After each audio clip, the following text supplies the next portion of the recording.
திருப்பாவை ஆரவ பாசுரம். புள்ளும் சிலும்பினகான் புள்ளரையின் கோயிலில் வெள்ளை விலசிங்கின் பேரரவம் கேட்டிலையோ.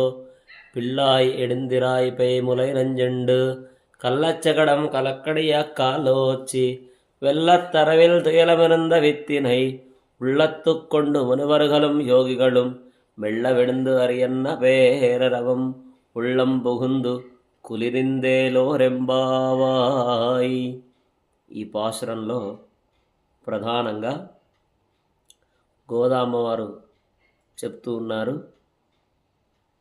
ఒక్కొక్క గోపికను నిద్రలేపుతూ అందులో భాగంగా కొన్ని గుర్తులు చెప్తూ ఉన్నది. తెల్లవారైంది అనడానికి ప్రధానంగా పక్షులన్నీ కూడా తెల్లవారిన వెంటనే ఆహార సేకరణ కోసం ఎలాగైతే వెళ్తూ ఉన్నాయో ఇలా పక్షులన్నీ కూడా కిలకిలా రావాలు చేసుకుంటూ వెళ్తూ ఉన్నాయి. పక్షులకు రాజైనటువంటి గరుత్మంతుడు కూడా చక్కగా శ్రీమన్నారాయణుడి యొక్క కోవెలలో ఆరాధన సమయాన్ని సూచించేటటువంటి ప్రభాత శంఖారావం ఉంటుంది కదా, ఆ ప్రభాత శంఖారావం పిలుచుచున్నది. ఏమమ్మా నీకు వినబడట్లేదా అని చెప్పి గోపిక ఇంటి ముందు వెళ్ళి ఆ గోపికను నిద్రలేపుతూ ఉంది.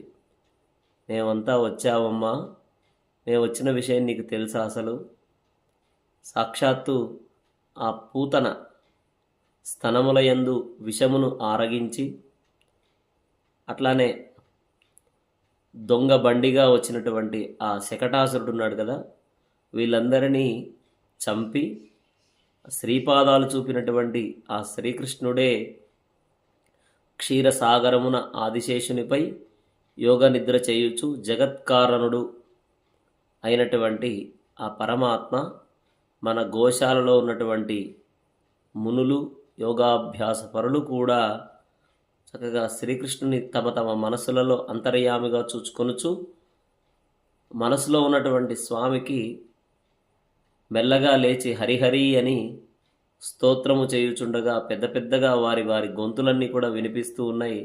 పెద్ద పెద్ద ధ్వనులు వినిపిస్తూ ఉన్నాయి. నీవు నిద్రలేవమ్మా అని చెప్పి గోదా అమ్మవారు గుర్తులన్నీ చెబుతూ ఆ గోపికను నిద్రలేపుతోంది. ఇది చక్కనైనటువంటి వ్రతం. మాతో కలిసి కృష్ణానుభవాన్ని, కృష్ణ యొక్క అనుగ్రహాన్ని మనమంతా కలిసి పొందుదాం అని చెప్పి ఆహ్వానిస్తూ ఉంది.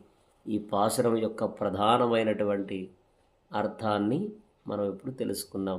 ఆండాల్ తిరువడిగలే శరణం.